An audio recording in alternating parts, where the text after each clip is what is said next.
Assalamualaikum warahmatullahi wabarakatuh. Saya Dita Windasari, CGP Angkatan 11 dari Kota Bengkulu. Di sini saya akan mempraktekkan segitiga restitusi pada kasus pertama saya, yaitu anak murid saya Syahira salah menulis di buku Bahasa Indonesia padahal mata pelajarannya PAI, dan bu guru PAI-nya komplain kepada saya bahwa Syahira bukunya tercampur-campur.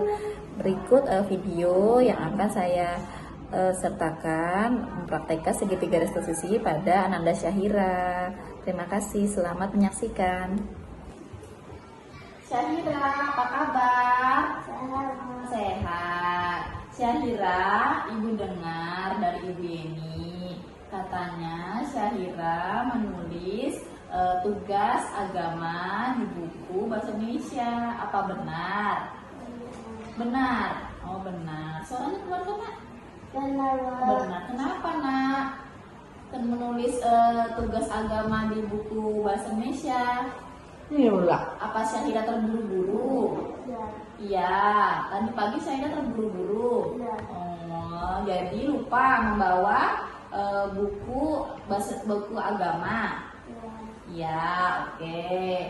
Baik, Syahira jangan lupa lagi ya kalau itu ya, bawa bukunya. Ibu juga pernah melakukan kesalahan dan karena itu wajar terjadi. Jadi Syahira harus ingat ya, tidak boleh lupa membawa buku pelajaran agama, karena nanti Ibu Yeni akan menegur Ibu. Oke? Oke, terus dulu. Oke. Nah, Syahira, kamu pasti punya alasan melakukan itu. Kenapa menulis tugas agama PAI Ibu Yeni di buku Bahasa Indonesia? Kenapa? Karena tadi terburu-buru. Lupa ya? Oh, Syahira lupa membawa bukunya karena terburu-buru. Oke, jadi bagus, Syahira sudah menyadari kesalahan Syahira. Tapi ibu maksudnya saran Syahira jangan terburu-buru lagi ya. Kalau ke sekolah harus disiapkan dari malam. Ibu juga senang Syahira ini rajin masuk sekolah dan datang tepat waktu terus di sekolah. Oke. Jadi kalau malam bukunya disiapkan ya. Oke. Tes.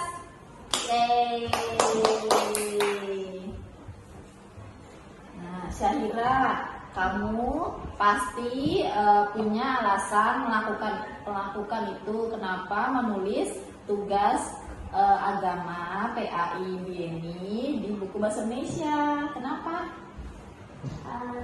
Karena tadi terburu-buru. Lupa ya?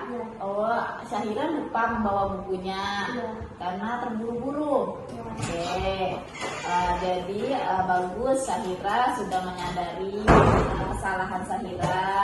Tapi ibu maksudnya saran Syahira jangan terburu-buru lagi ya. Kalau ke sekolah harus disiapkan dari malam. Ibu juga senang Syahira ini rajin masuk sekolah dan datang tepat waktu terus di sekolah. Oke. Jadi kalau malam bukunya disiapkan ya. Oke. Tes. Oke, Syahira.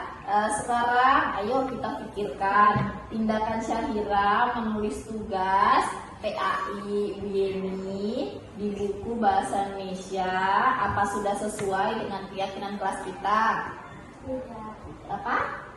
Tidak. Ya benar, tidak ya, karena keyakinan kelas kita langgar jadinya karena kita tidak menulis di buku yang seharusnya ya. Iya, jadi Syahira, keyakinan kelas apa yang Syahira langgar saat tidak menulis pelajaran di buku PAI itu? Syahira kurang tanggung jawab ya? Iya, jadi Syahira kurang tanggung jawab diri. Oke? Oke. Nah, terus penting nggak menurut Syahira tanggung jawab itu? Penting, penting gitu. Penting, Bu. Penting. Nah, jadi keyakinan kelas kita itu sangat penting menuliskan pelajaran dengan bukunya ya. Oke? Oke. Jadi Syahira, keyakinan kelas apa yang akan Syahira lakukan untuk menuliskan catatan PAI di buku Bahasa Indonesia? Jadinya Syahira mau menulis ulang ya di bukunya PAI ya? Iya. Ya, jadi Syahira nanti tulis ulang ya. Oke? Oke, bagus sekali Syahira. Syahira sudah setuju dengan solusinya ya. Jadi Syahira mau menuliskan ulang ya? Betul, mau menuliskan ulang tentang tugas PAI yang ditulis di Bahasa Indonesia di buku PAI ya. Oke, biar Ibu Yeni tidak marah ya. Oke, terima kasih Syahira. Asik. Assalamualaikum warahmatullahi wabarakatuh.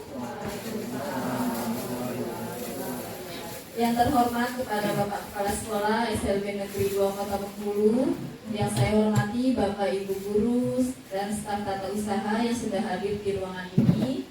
Terima kasih untuk semua Bapak Ibu yang sudah hadir di ruangan ini untuk merelakan waktunya untuk mendengarkan aksi nyata saya, yaitu penyebaran pemahaman kepada rekan sejawat di SLBN 2 Kota Bengkulu tentang budaya positif.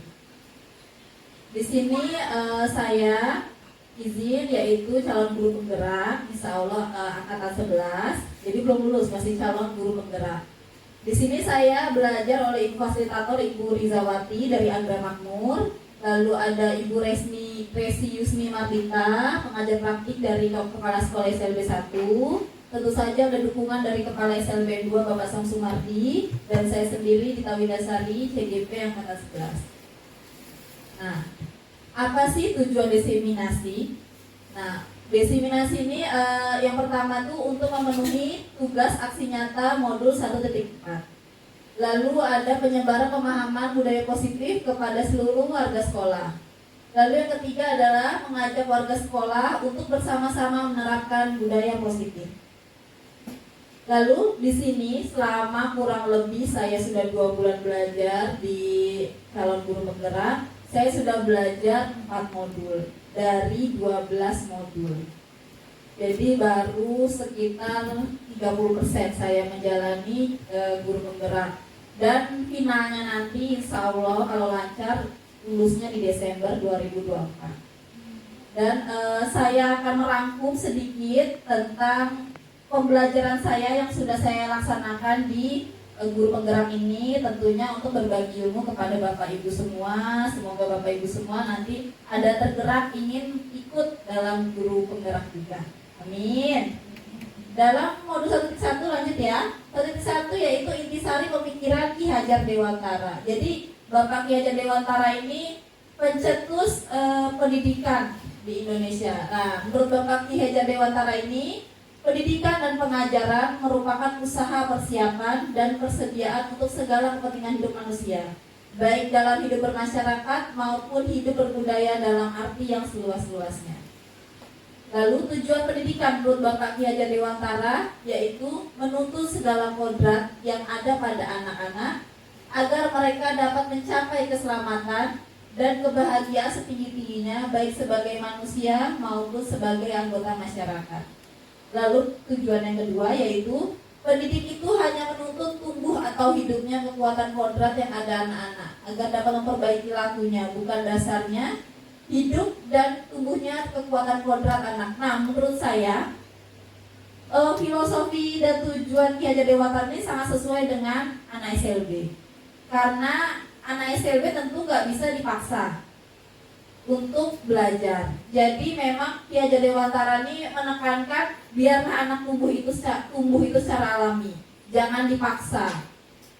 Jadi Kalau anak itu memang tidak bisa menulis, misalkan tidak bisa menulis mandiri seperti Fajri, nah dipaksa sampai umurnya 30 tahun pun nggak bisa. Jadi biarlah Fajri itu dikembangkan sesuai kemampuannya yang lain. Jadi seperti itu. Jadi dikembangkan sesuai kemampuannya. Kalau menurut Bapak Ki Hajar Dewantara, tidak ada paksaan agar dia senang di sekolah. Jadi nggak takut kalau dia tuh ke sekolah. Jadi kalau sekolah udah takut, gurunya galak, lingkungannya nggak sehat, gitu, lingkungannya nggak bagus, ada perundungan. Nah itu yang ditakutkan sekali oleh Bapak Ki Hajar Dewantara.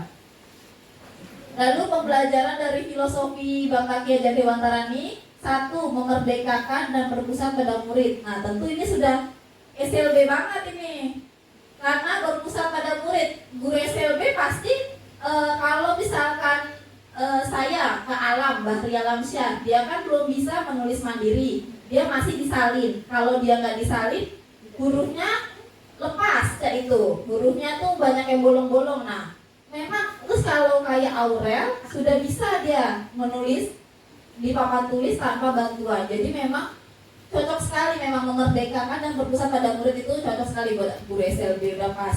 Lalu yang kedua yaitu mengikuti perkembangan zaman. Nah tentu SLB 2 ini sudah pelan-pelan sudah mengikuti perkembangan zaman, belajar sudah pakai sudah pakai OHP, lalu guru-guru sudah pakai laptop, anak-anak sedikit demi sedikit sudah diajarkan pakai laptop, kan? Sudah nggak zaman dulu lagi seperti itu. Mencari informasi juga sekarang sudah ada handphone. Jadi insya Allah sekolah kita tidak ketinggalan zaman. Yang ketiga, tidak bertentangan pada nilai-nilai kemanusiaan. Nilai-nilai kemanusiaan itu kayak misalkan nilai-nilai yang budi pekerti, tata krama, seperti itu. Nah ini anak SLB kan hari ini ada tata krama, besok nggak ada tata krama. Jadi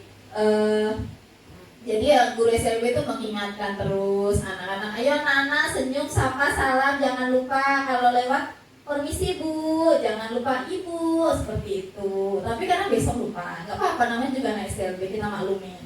Yang keempat, pembangunan budi pekerti dan berfokus pada proses, bukan hasil. Nah benar banget ini. Kalau ini SLB ini orang tuanya tuh sudah nggak ada lagi sih, jarang, sangat sedikit yang bu anak saya nanti di kelas 1 ini udah bisa baca ya.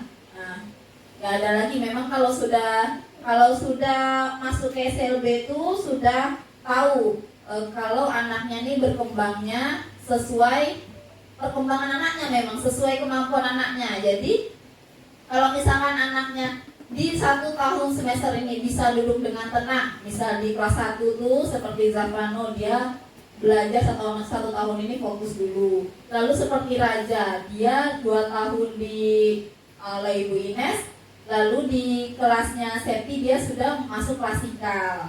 Jadi proses 2 tahun dia terapi, one by one, lalu di tahun yang ketiganya dia dengan Bu Septi sudah bisa klasikal. Jadi itulah berfokus pada proses, bukan hasilnya.